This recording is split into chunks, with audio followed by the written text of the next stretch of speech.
Lab Addicts Music Group.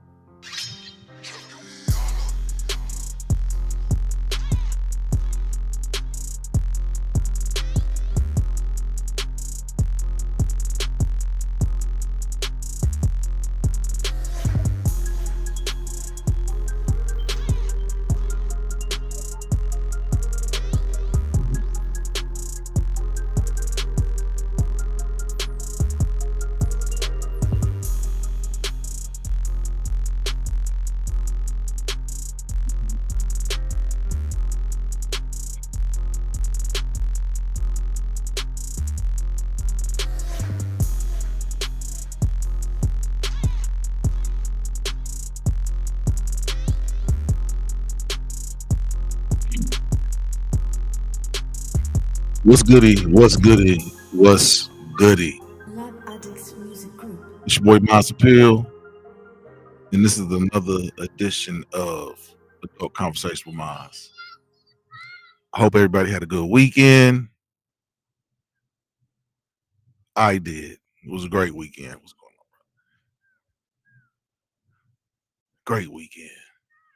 But before we go any further, we got to give thanks to the Most High for allowing us to see another day, see another sunrise, see another sunset, and love on the people that we love. So you all know Cincinnati has been all over the news for the last 10 days. And it's brought out a lot of questions. A lot of questions in regards to racism, unjustified violence, and when perpetrators try to claim victimhood. So tonight's question is Cincinnati, Ohio racist or nah? And I'll preface that by saying that I have lived in Cincinnati 2 different times in my life. Scorp mama, how you doing tonight, Scorp? Did you have a good weekend? But yeah, is Cincinnati, Ohio racist or nah? And tonight we're gonna tackle a hot button question. And that was the question. Is Cincinnati, Ohio racist or nah? And we all know about the viral downtown brawl with racial overtones that has exploded online worldwide. Al Jazeera is talking about Cincinnati. The UK is talking about Cincinnati. Talking about Cincinnati all over the world. And racial overtones has exploded online. Politicians and pundits are arguing about what it says about the city and long buried structural inequities that simmer under the surface. Tonight, we're going to break it down. The viral fight. We're going to look at how the media frames racial violence. We're going to look at the history of race in Cincinnati.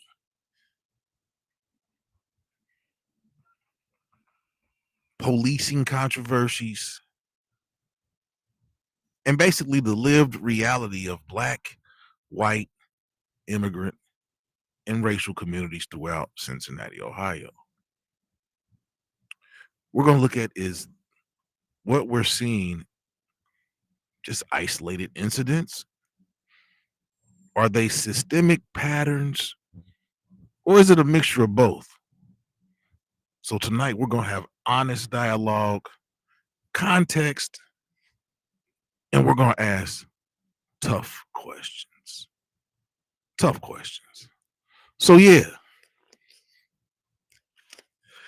as you all can see, I got Cincinnati as the backdrop. I'm outside. It's a beautiful day. That's why we're going on a little bit early tonight because I'm not sure how much sunlight I'm gonna get. But yeah, we're gonna do this. So you all see the collage of pictures that I have on thumbnail. And I was in Cincinnati, Ohio in 2001 for the Cincinnati riots. That were started, hold on,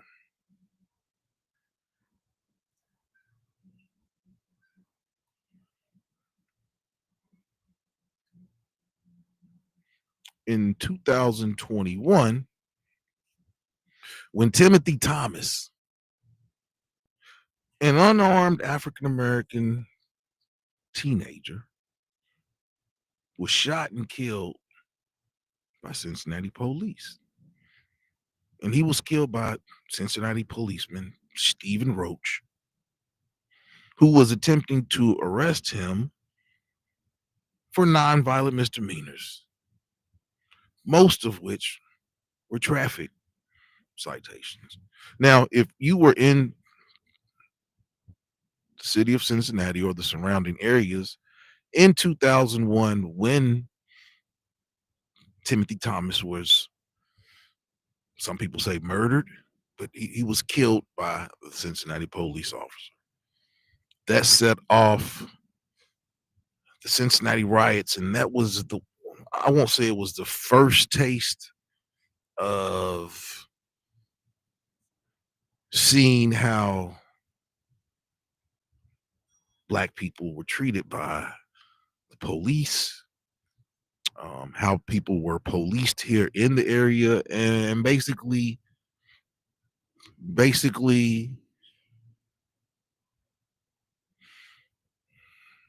the racial undertones that lie in Cincinnati, Ohio.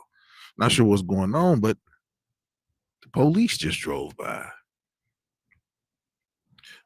They may be looking. There was like a group of like 20 black children just walked down the street to go to the park and play.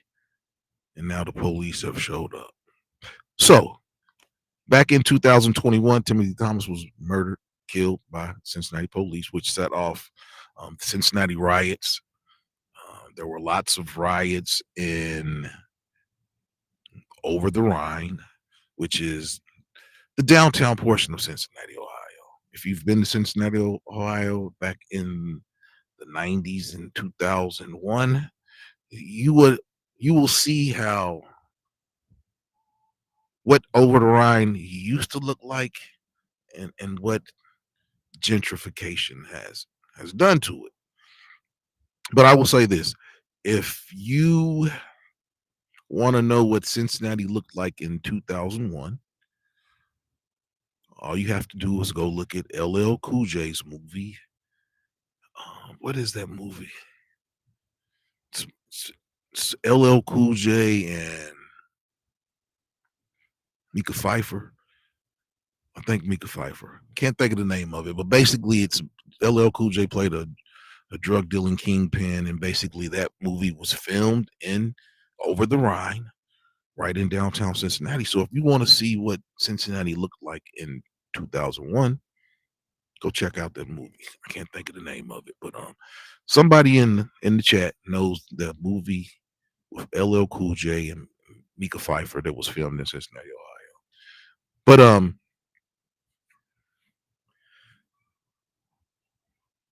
there are different things, and you know, I have no problems talking about my issues as well. I've had some issues with Cincinnati Police Department. Back in 2002, when I was attending Northern Kentucky University,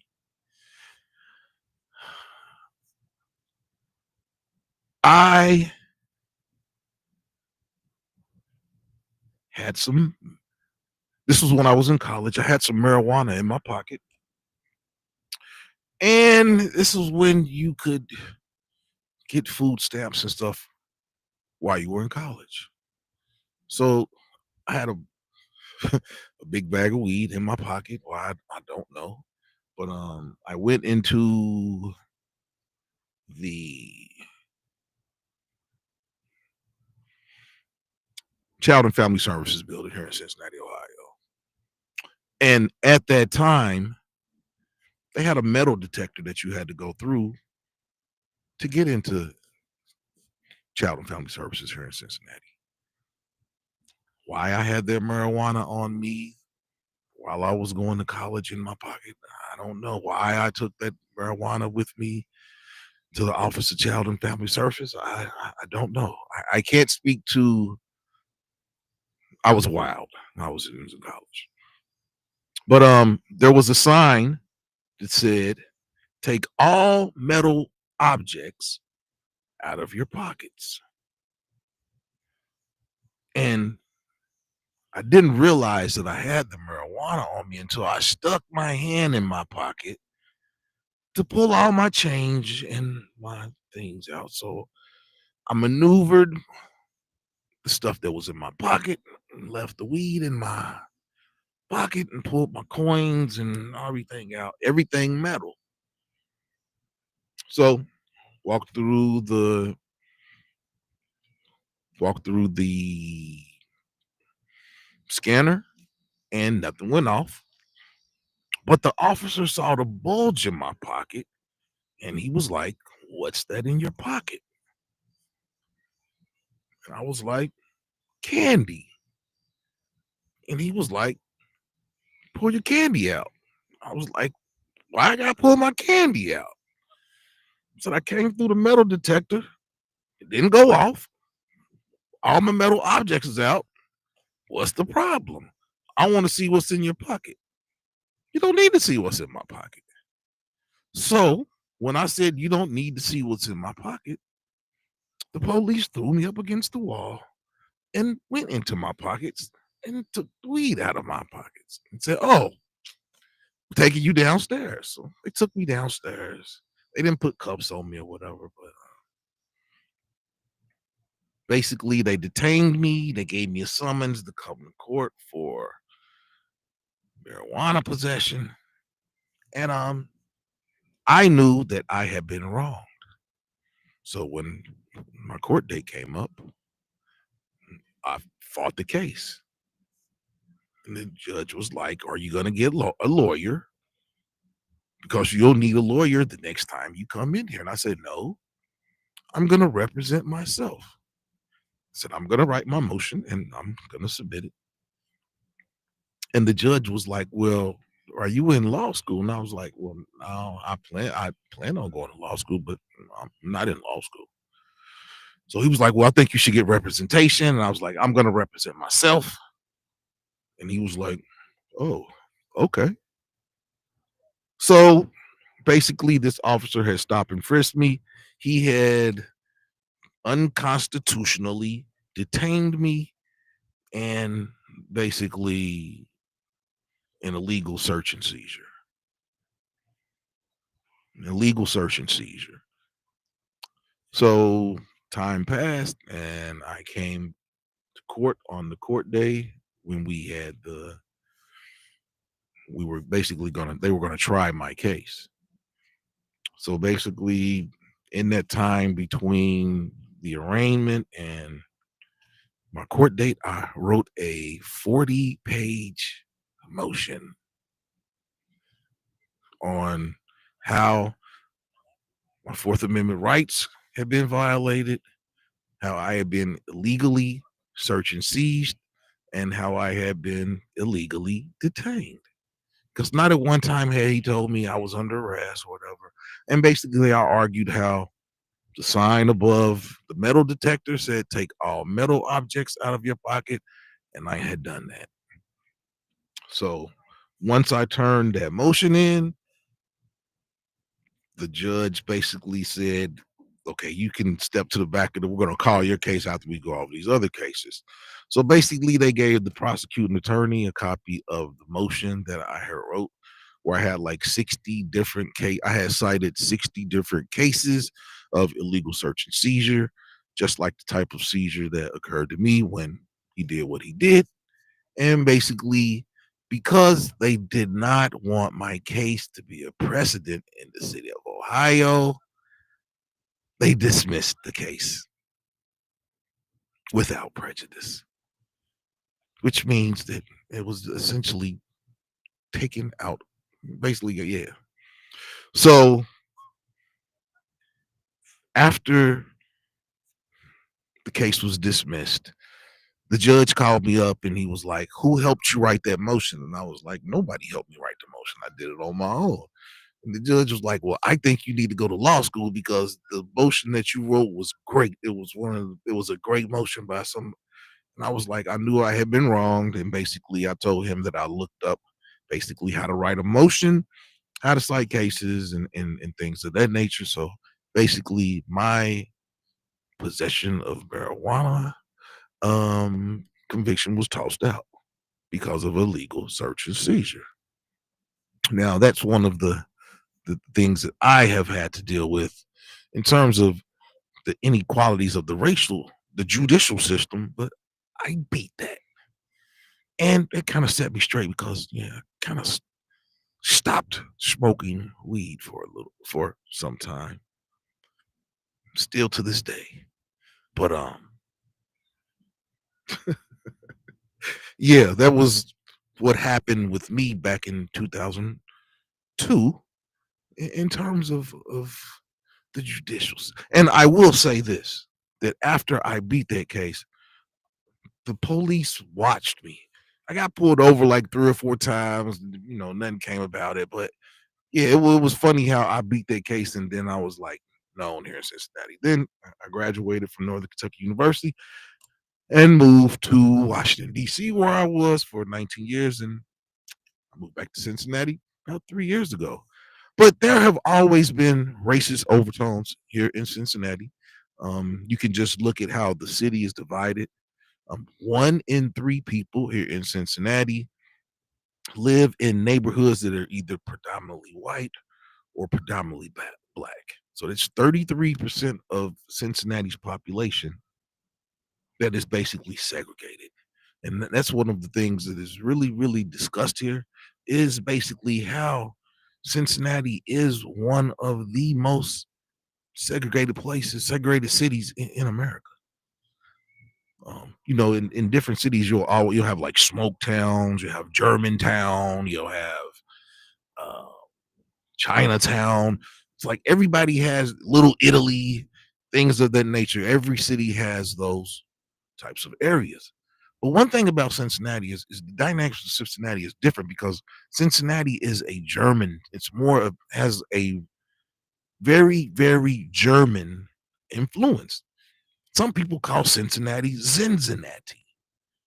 I don't call it Cincinnati, but that is one of the things that I was told when I was going to college here back in 2001 to 2004 was that Cincinnati was called Cincinnati.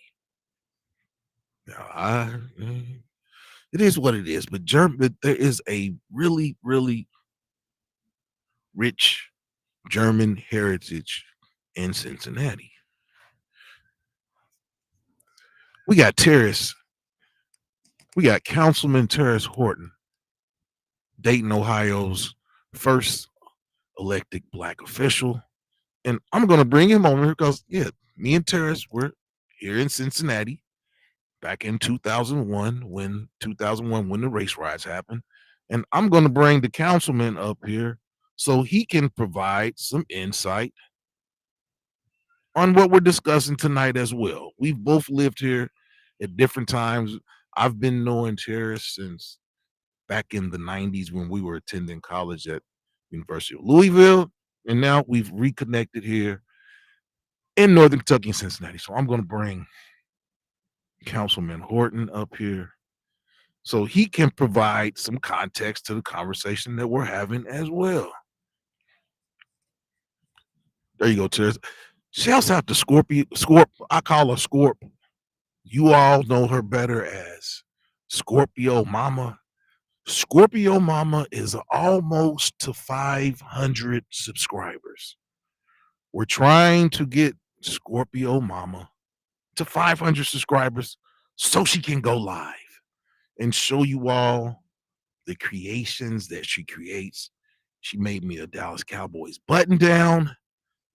It's gonna be my favorite Sunday shirt.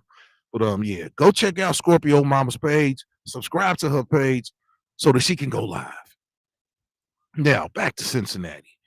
We'll give Councilman Horton some time to come onto the panel, but I have an article that I'm gonna read.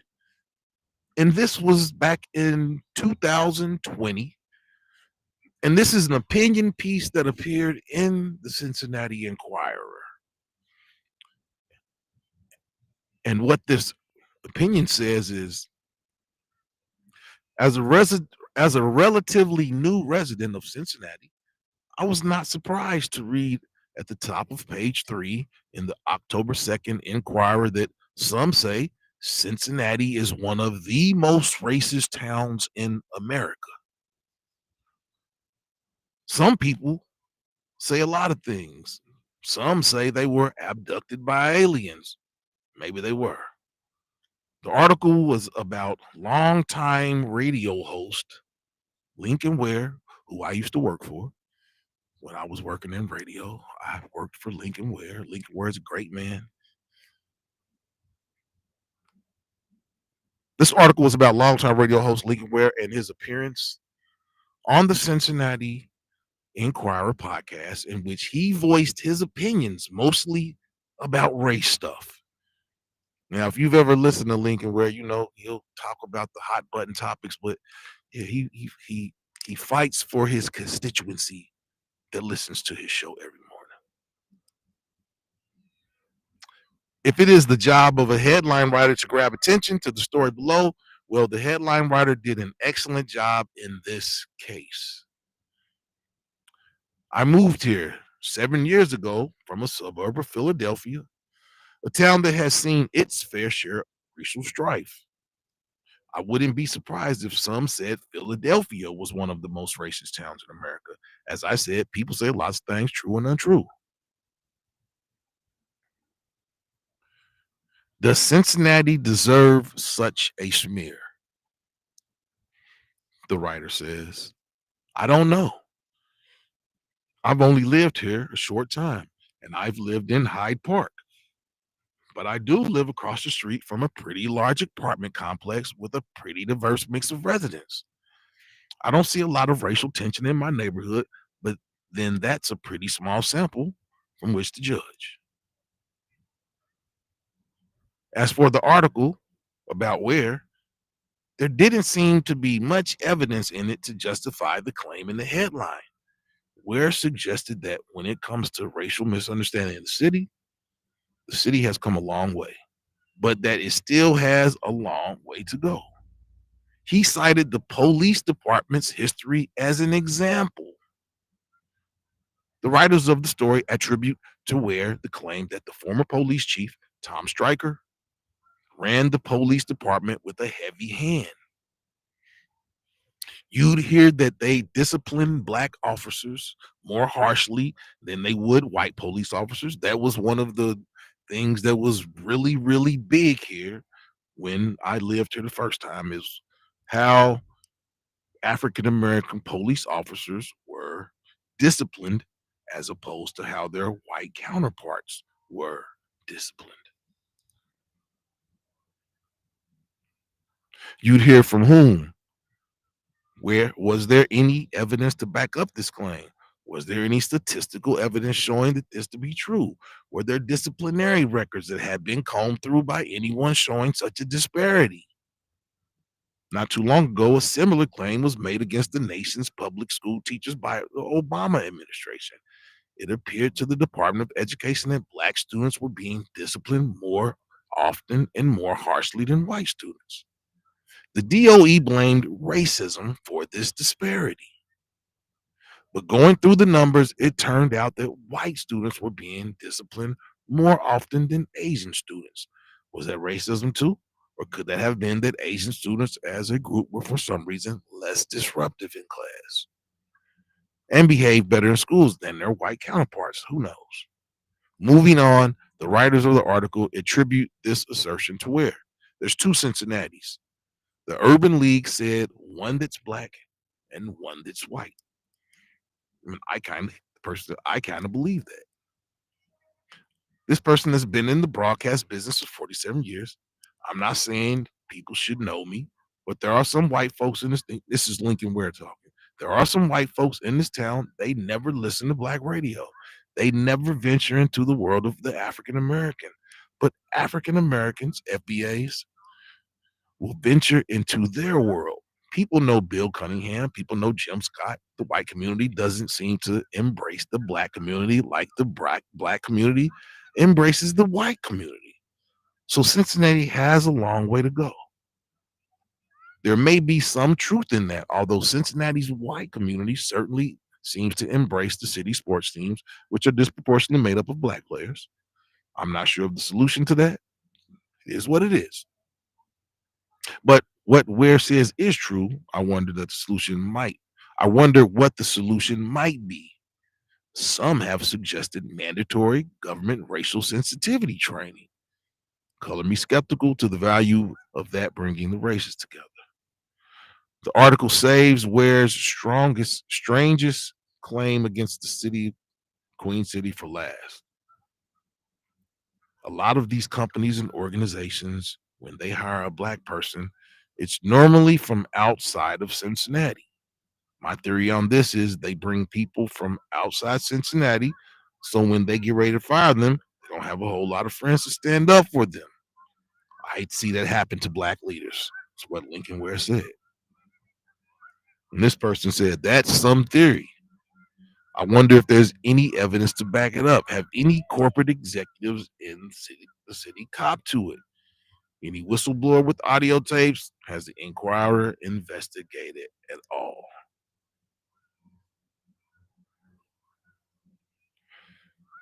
He says he has not listened to the whole podcast, and he should, but I'm not a big fan of podcasts or talk radio. I was a newspaper columnist for almost 30 years back east. Here through a series of wonderful events, I was asked to join the Inquirer's editorial board not too long ago.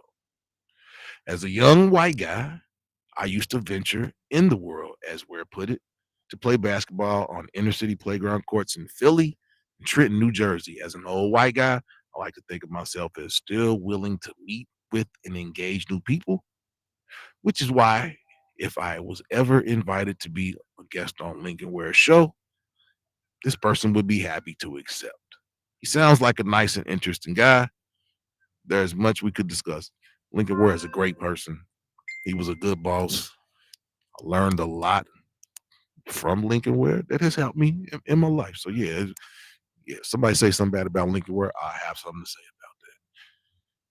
But this white guy that wrote this article, and his name is Gil Spencer. He wrote this article back in October 7th of 2020. And here we are 5 years later asking, is Cincinnati a racist town or not? And I would say that there are racial incidents that happen, but that's everywhere. Is Cincinnati any different? Is Cincinnati a racist town? I'm asking you all. I put a poll up earlier, and the poll was, do you think Cincinnati is, and there were 4 different choices. The first choice was systemically racist. The second choice was has isolated racist incidents. Number 3 was is Cincinnati being unfairly labeled. And lastly was unsure, need more info. And 50% say that Cincinnati is systemically racist. 25% say it has isolated racist racial incidents, and 25% believe Cincinnati is being labeled unfairly. Okay, we got Terrace here now. Councilman Horton, how you doing tonight, brother? I can't hear you, Terrace. I had to take my. I had to unmute. I'm Oh no, doing okay, well, okay. man. Doing well, man. How you Man, feeling tonight? congratu- congratulations, man. You know I always pub you up. Yeah, man. I'll be Terrace in your Horton chat, man. I'll is be in your chat. Terrace Horton is Dayton, Kentucky's first black elected official ever in the history of Dayton, Kentucky. That's right. And you in my city, man. You down there in my city, man. You down on the Yeah, man. block. I'm down here on the river. I'm down by B&B Riverboats. That's actually Dayton, Kentucky. You're in Dayton. You're a block away Yep, from probably about a mile away from my house. Right on the flood wall. You on the flood wall. yep, yep. So, Terrence, That flood wall. Before you jump in there, if you seeing what's going on that flood wall, are you watching the flood wall? Are you looking up? Are you looking up what or what when you get a chance? When some other time, make sure you pay attention to the flood wall. But yeah. What were you saying, sir? we've been knowing each other since the 90s when we were at U of L. And then we worked together when we worked at the Claw. And we've been knowing each other for over 30 years, man. So Yeah. I've lived here in Cincinnati 2 different times, and you've been here. And tell the people your thoughts on Cincinnati and what you see in terms of Cincinnati and Northern Kentucky in Well, terms of racial overtones. like you said, Cincinnati is probably one of the most segregated places. Can you hear me? Okay.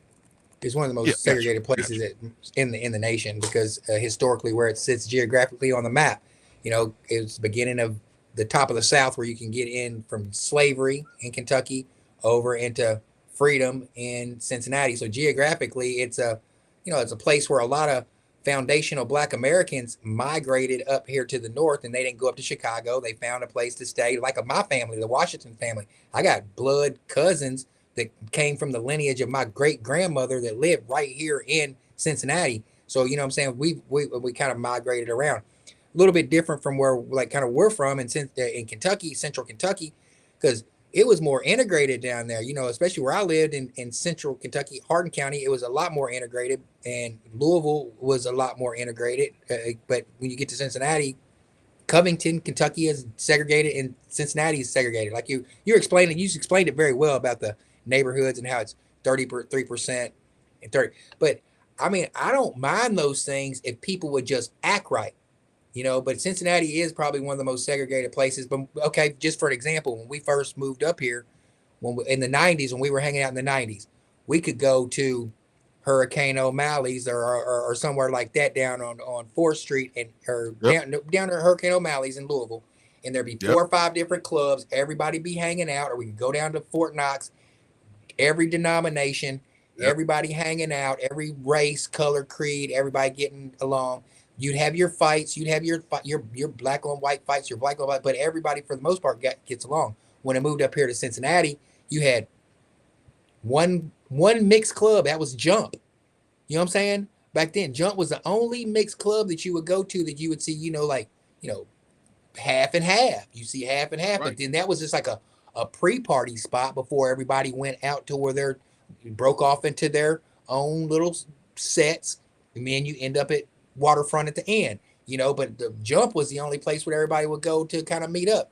But and then right, Cincinnati is historically known for like giving stuff to the blacks after they're done. Like white people gives black people stuff after they're done with it. It's but black people in Cincinnati don't need nothing from white people. That's what I mean. It's like we're right. self sufficient. I mean, we'll be all right by ourselves. That's the thing.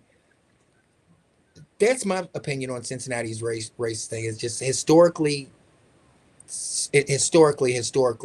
race, a historically place where segregation is very prevalent, and black people are okay with it, man.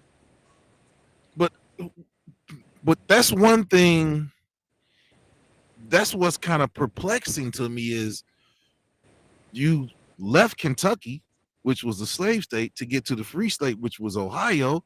But I would say that Cincinnati, Ohio, is a little bit more segregated than Newport and Covington.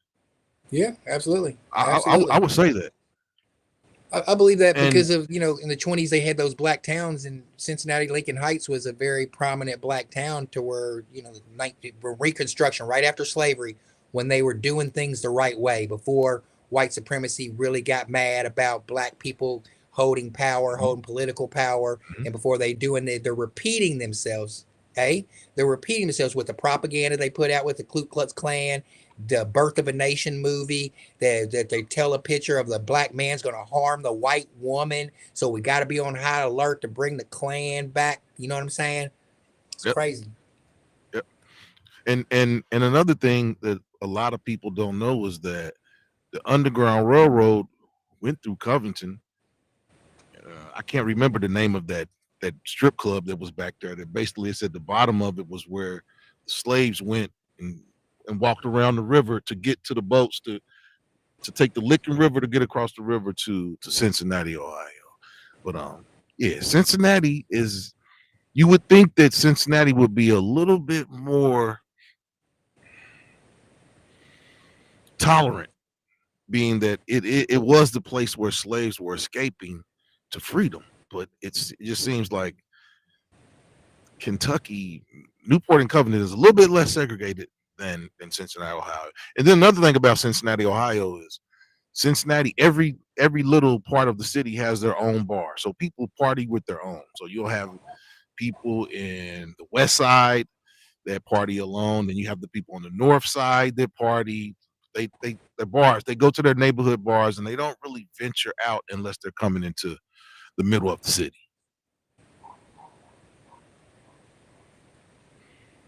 But we'll even, and you know what, we want to talk about that. The KKK came to Lincoln Heights about 3 months ago. They tried to come to Lincoln Heights and march through the city, and the people of Lincoln Heights came out and met racism with numbers, and basically made those KKK Klansmen or whatever they were, basically made them leave Lincoln Heights. They had to call the Cincinnati police. The police came and escorted them away so that they wouldn't, so nothing would happen to them. So there's you notice little things that happen throughout Cincinnati that I won't say that it puts you in your place, but it's you do see stuff.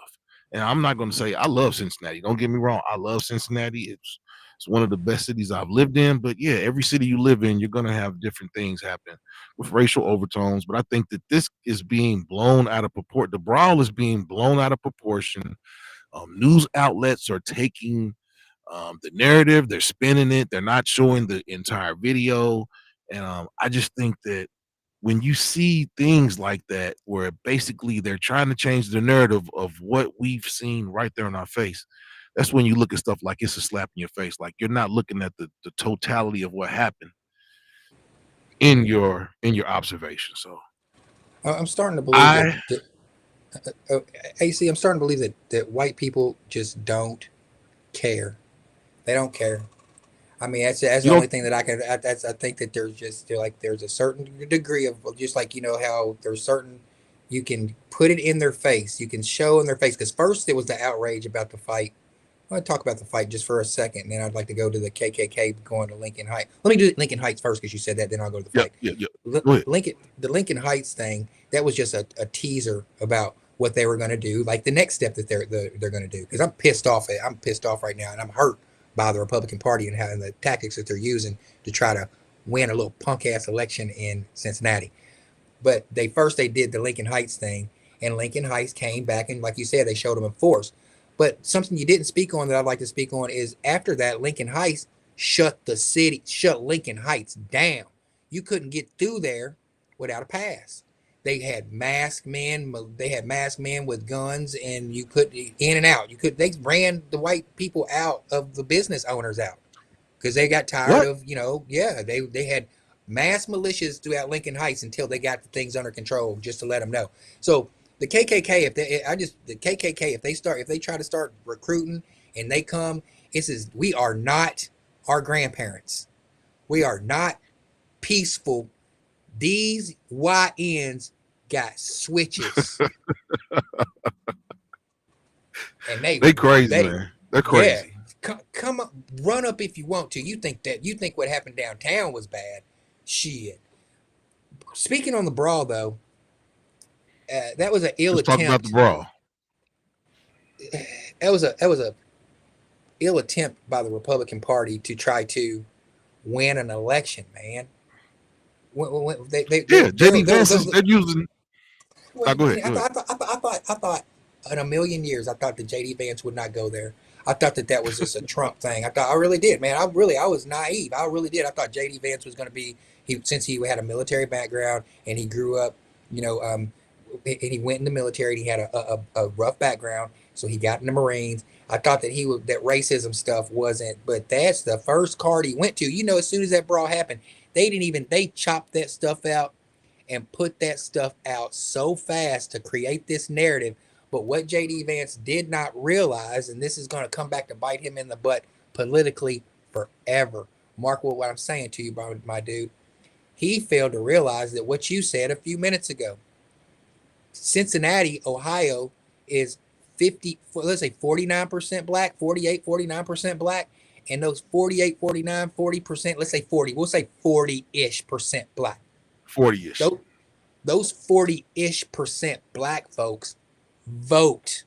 They go to the polls, especially if they're energized. They didn't go to the polls because they weren't energized for Kamala. They weren't, they didn't. That's why a lot of black now JD Vance thinks he's going to invoke these people to go vote for his brother, to vote for his brother, and what he's really doing is he's going to piss off so many black people that he is not, when he tries to run for president, that he's gonna I suggest what we should do to JD Vance is treat him like the modern day what they did to Trump in the Central Park 5, how Trump put out the Central Park 5 ad when it first came out because he was trying to create a narrative, however what he was trying to spin it.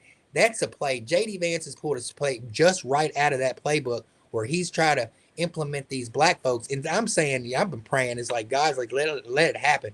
Let it happen, because when the truth comes out, we're really going to know who the real racists are, the real white racists, because I've been talking to some white friends and they're just like, they keep going back to the girl. They keep going back to the girl. And I keep saying, they keep going back to the girl. I'm like, what if the girl is in the mix too? How many times we've been in the bar and a girl is the worst ones that won't stop. They just won't stop. And there's video footage. Sometimes they started.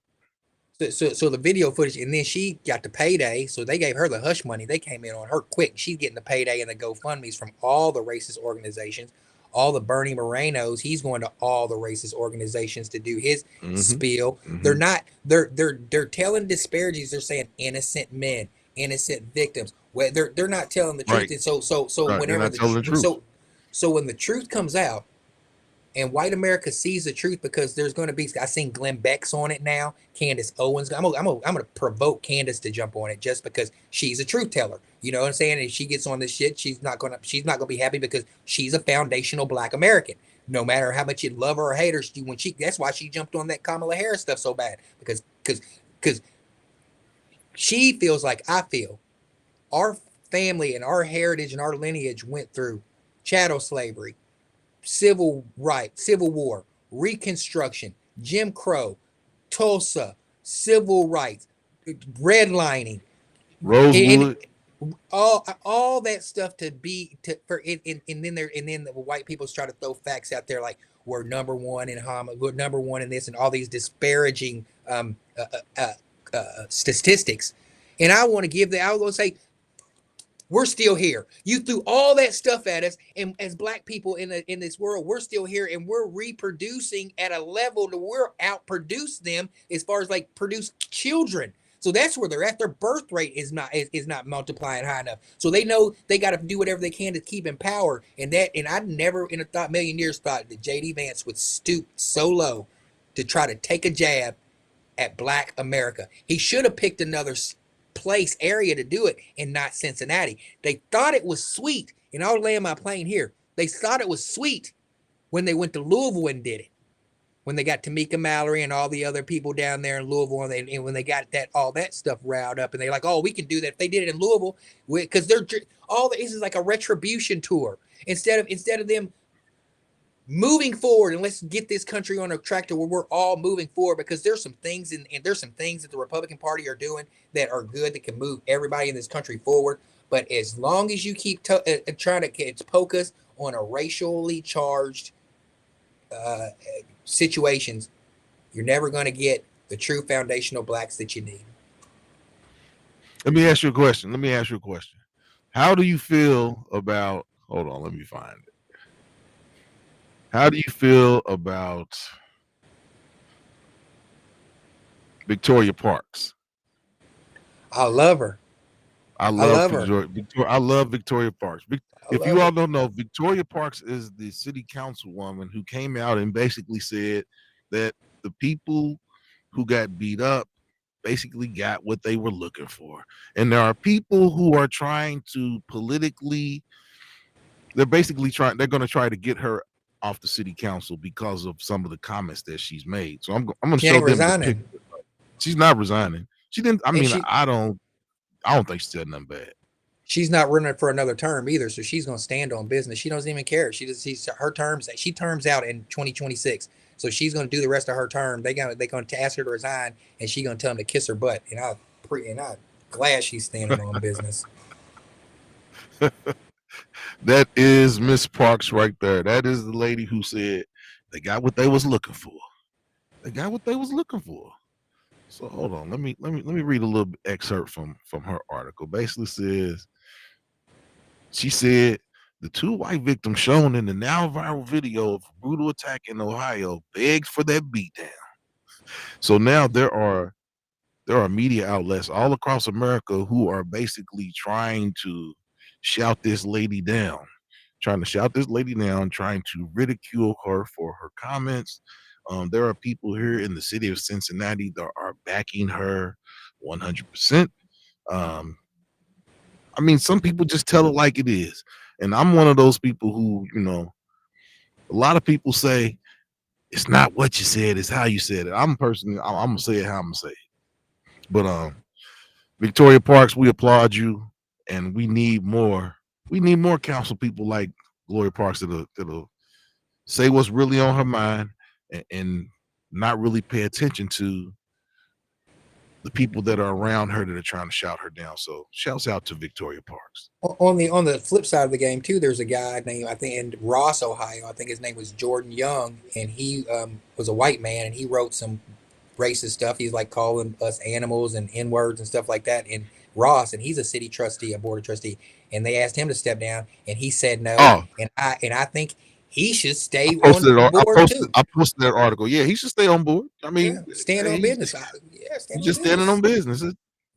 I'd rather a person be true to their feelings and express how they truly feel about me than to shake my hand and talk about me behind my back. So you know where that man stands, and hey, I have no problems with what he said. But now we know what he thinks, and we know how to act accordingly. Well, here's something too. Man, I just lost my train of thought. The word on the street that Shady Vance is white. That's funny. I doubt that.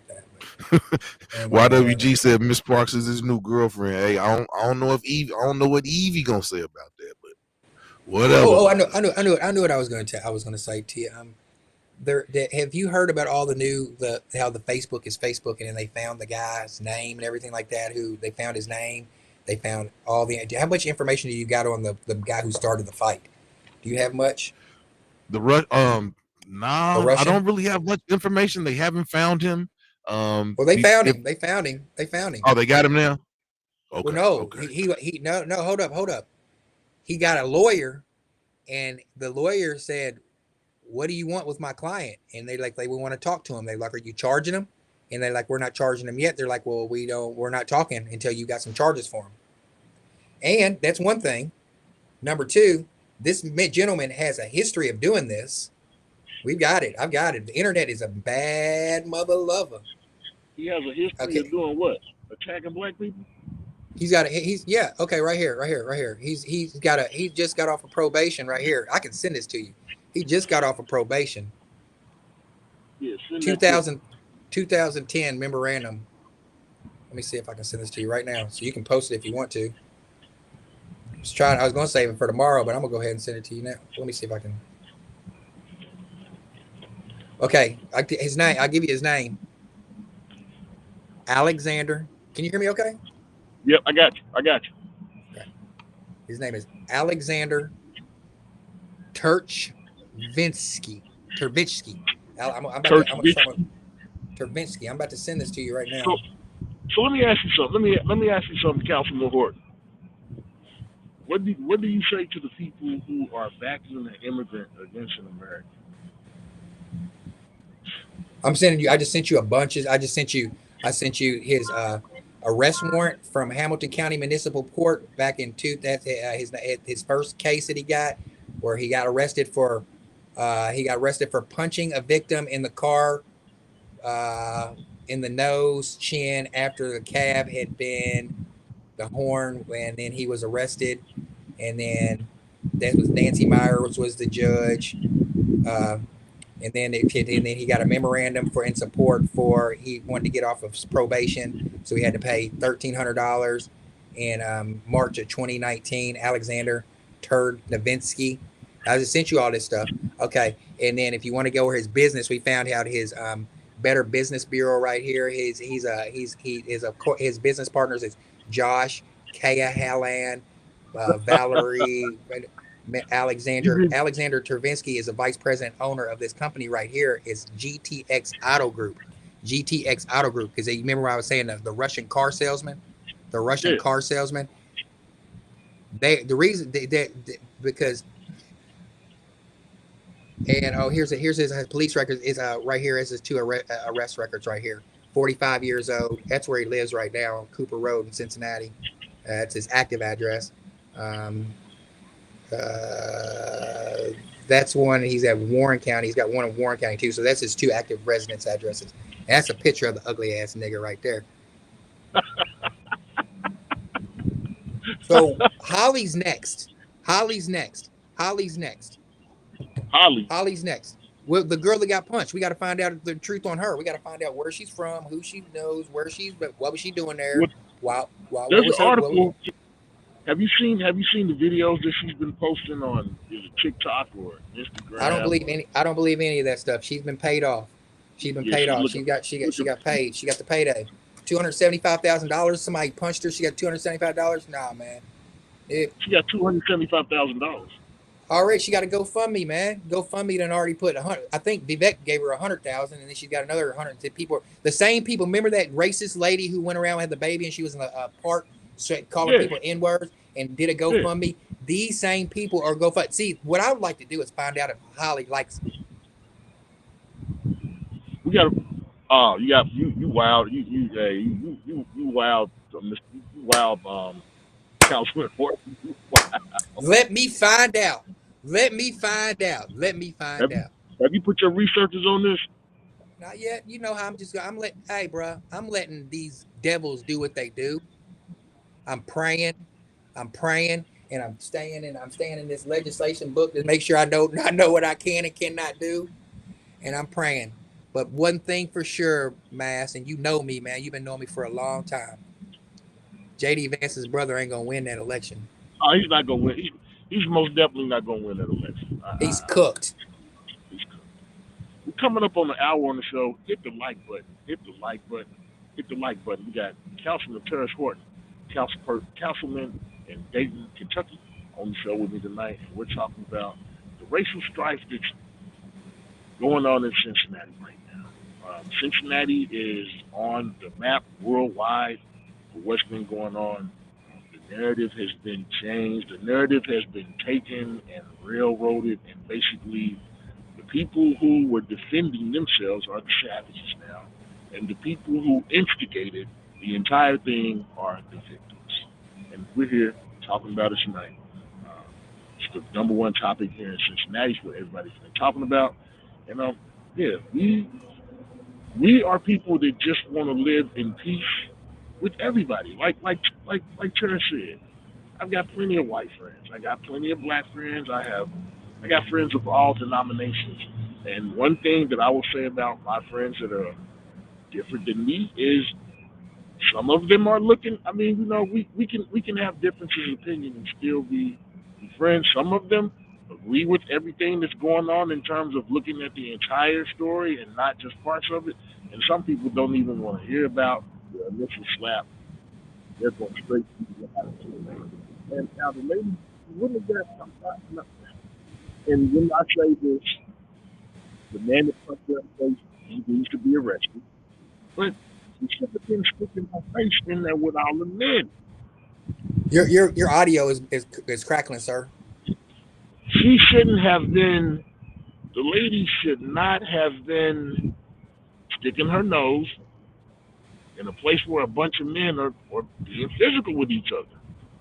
And that's really how I feel about the situation. I'm sorry that that lady got punched in the face and her face is all bruised up. But there was a group of men that were having a physical confrontation and she stuck her face in there. Sometimes it happens.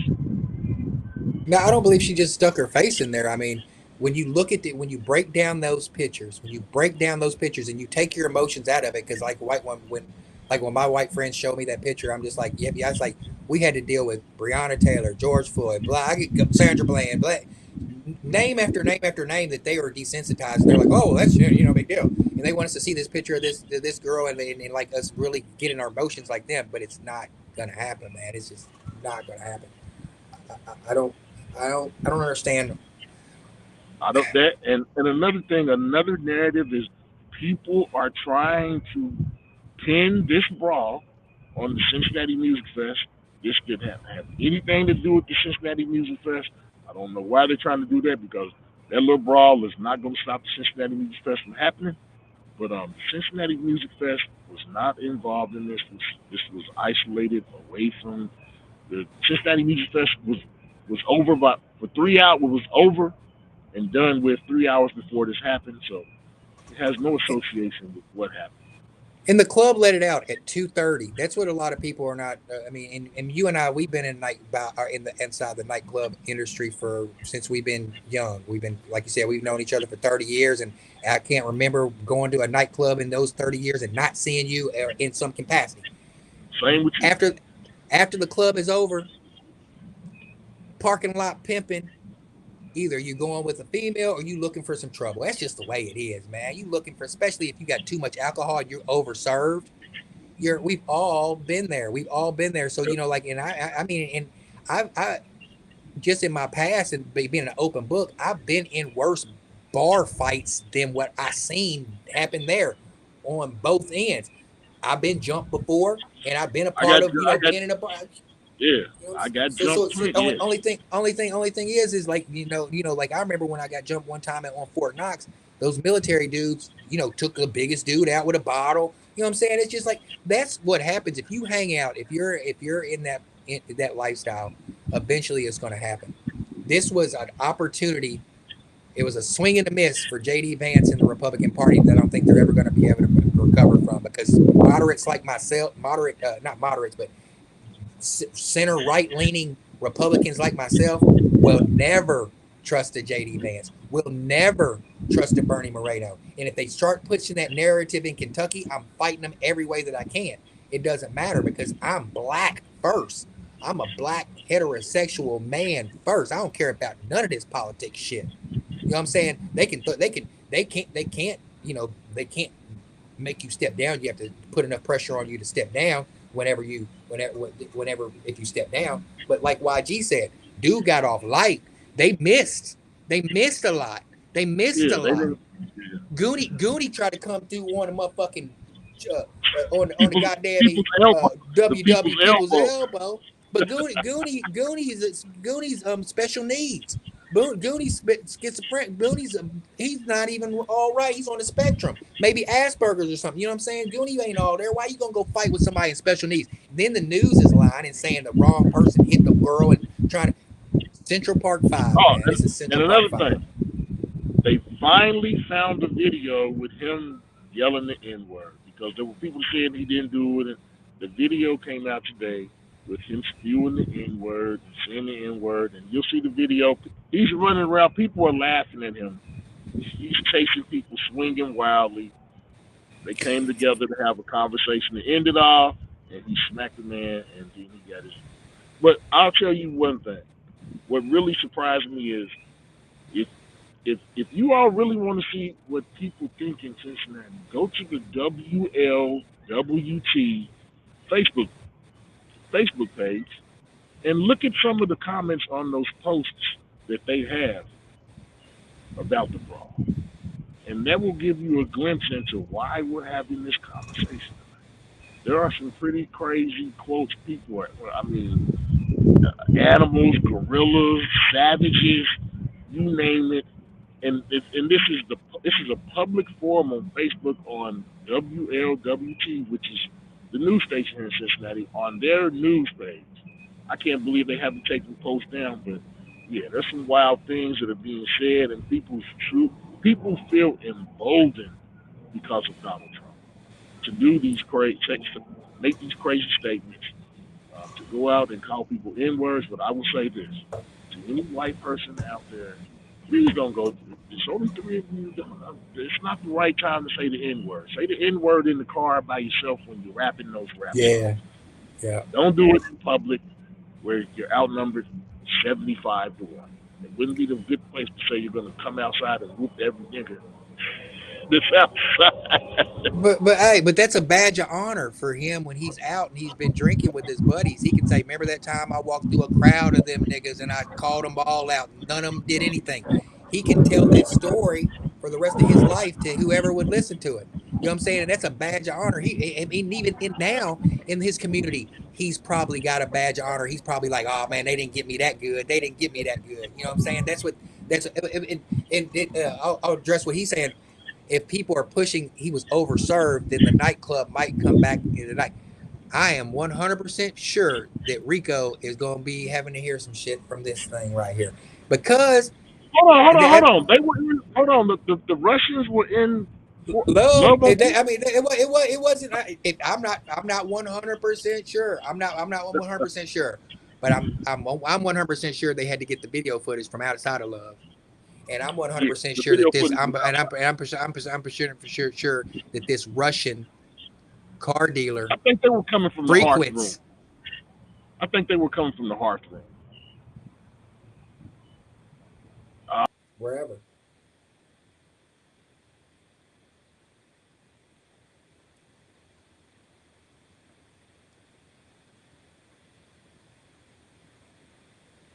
I don't know what happened to Mass real quick. YG says Trump's getting punched out. I don't know what happened to Mass. I don't know if I should stay on here is live or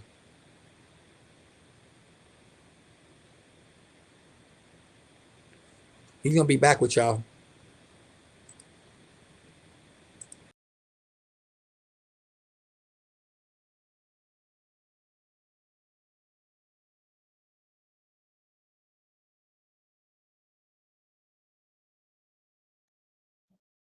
I'm back. I'm back. I'm sorry, you all. Basically, the computer died, but I'm back. I'm not sure if Terrace is still on here. Let me see. Let me see. No, he is not. He bounced off the live, but yeah, we've been here tonight talking about Cincinnati and if Cincinnati is racist or not. And I can't look at the poll, but yeah, we had a really good discussion tonight. Really good discussion on Cincinnati and the racial strife that's going on here. Tonight we were joined by Councilman Terrence Horton, my friend of over 35 years, who was the first black elected official in Dayton, Kentucky. I came to you all live from Cincinnati outside so that you all could see the Cincinnati backdrop while I did this show discussing Cincinnati. I hope everybody had a great night tonight. But we're going to end this live stream before it gets too late. And I will be back on, it's 9:30 now. I'll be back on about 10:15, and we'll probably go to 11:30 to continue this conversation. It's your boy Maas Appeal. I'm out. I'll see you on the